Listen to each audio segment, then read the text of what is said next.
Paul Poiret continua influenciando a moda mesmo após um século dos lançamentos e das suas inovações? Primeiro, eu gostaria de contextualizar quem foi Paul Poiret, para que nós pudéssemos olhar juntos quanto da sua inovação, das suas percepções e das suas construções se tornaram importantes e influenciadoras ao longo do século XX e XXI.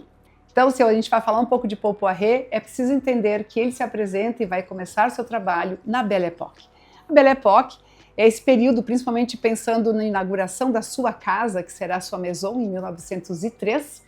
Logo na sequência, essa pessoa também visionária, ousada, sempre com esse olhar atento às grandes mudanças de comportamento da própria sociedade, não inaugura apenas um espaço que é o seu ateliê, mas também pode-se pensar num novo lifestyle desenhado para as mulheres daquele tempo. E quando ele entra em cena pensando já numa nova silhueta, porque é importante entender que Paul Poiret foi importante na apresentação das silhuetas, nos tecidos, nas cores e principalmente nos temas abordados a partir das suas coleções e principalmente também na ousadia de ter uma marca registrada e um jeito de assinar seus projetos nas mais variadas áreas. Mas aqui é um recorte das suas criações e do seu universo.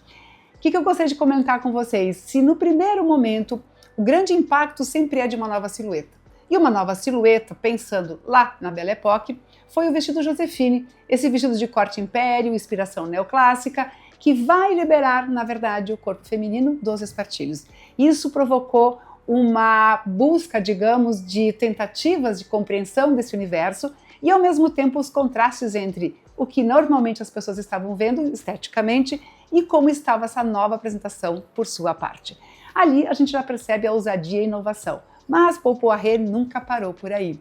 Observando também todos os movimentos de influências e referências que Paris recebia e que ali era uma cidade sempre muito importante dentro daquele momento da Cidade Luz, Paris recebe também não só a exposição, como a apresentação dos balés russos. E com isso, a gente vai ter o que a gente chama de imaginário coletivo, que vai se inspirar muito neste uma nova estética, uma nova narrativa e um novo jeito muito maximalista de ser, com mais brilhos, com cores mais intensas e assim por diante. Paul Poiret, por sua vez, observando tudo isso e sendo ele também, de uma certa maneira, um criador barroco e maximalista, vai entrar em cena com novas cores e muitas cores e com essas novas silhuetas, esses adornos todos, muito baseados nesse mundo mais oriental. E a gente percebe dourados, bordados com dourados, dos brocados, dos lamés, das franjas, do movimento, das estampas, enfim, um mundo totalmente diferente do que até então estávamos acostumados a observar. Por que Paul Poiret é importante? É importante quando ele observa não só o vestido Joséphine apresentando uma nova silhueta, como também a ideia de kimonos, dessa ideia de vestes que envolvem o corpo e que são mais soltas sobre esses grandes vestidos. Quando ele apresenta principalmente a sua túnica abajur, é interessante até o nome como ele assim o denomina, mas é a túnica abajur com uma calça, que é a calça balão ou a própria calça harém, com influência totalmente oriental. Essas sobreposições vão fazer toda a cena pré-Primeira Guerra Mundial, já mostrando a grande ideia de modernidade que viria por aí. Bom, a partir disso também tem todo um trabalho ligado a artistas como, entre eles, Paul Uribe e Raoul Dufy. E quando a gente fala em Raoul Dufy, também tem as estampas que por eles são projetadas, exclusivas para Paul Poiret, que também vai fazer todo um trabalho nessa área de estamparia com a École Martini. Fechando esse recorte, a gente vai observar que as décadas vão passar, o próprio Paul Poiret sai de cena, ali depois, quando a gente está falando da década de 30, ele já não está mais presente na moda, mas o que a gente observa é que, passando as décadas, o seu universo nunca será esquecido. E é importante ter em mente que, nos anos 90, vamos ter uma influência muito grande dele, principalmente quando a gente observa as criações de Romeo Gilli.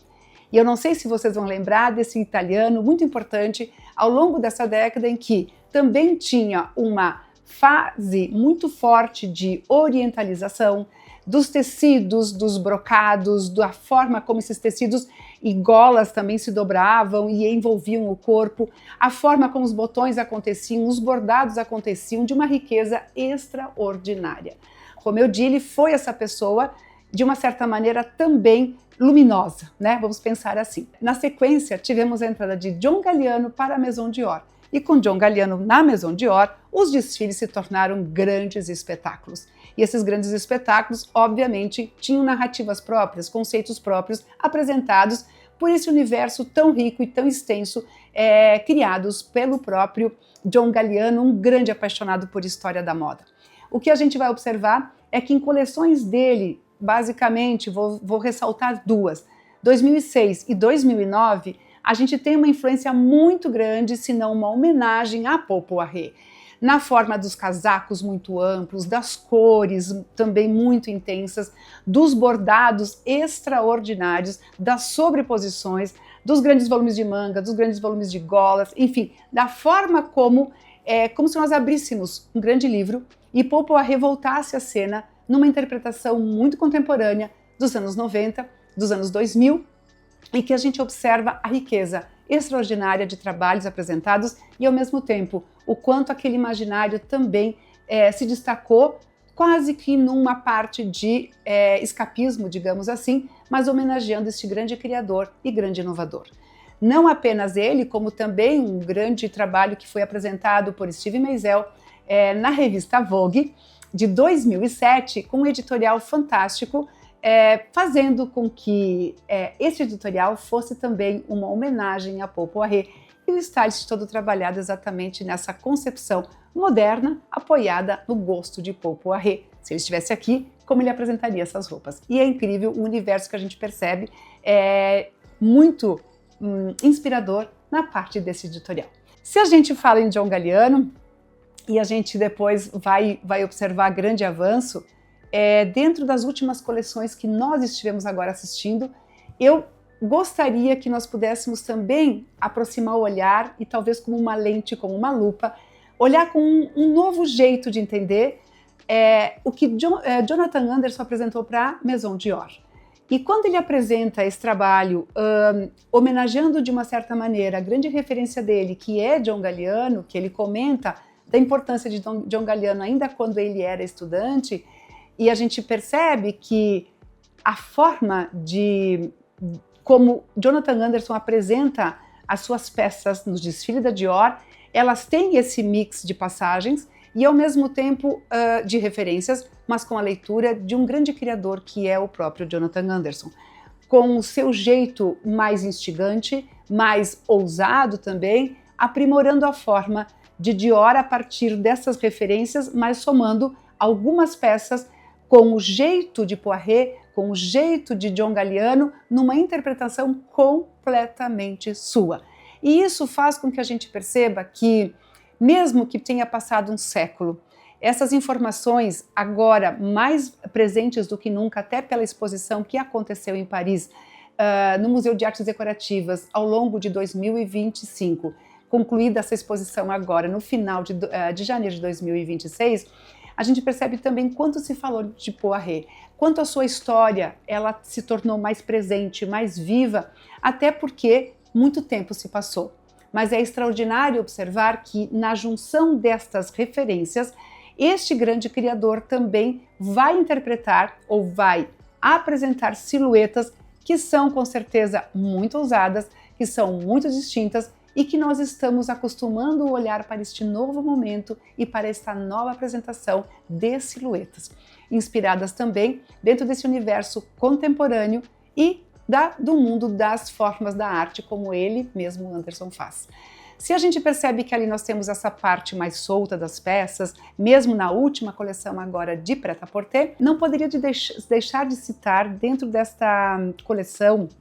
não só de Dior, como também da coleção da Etro.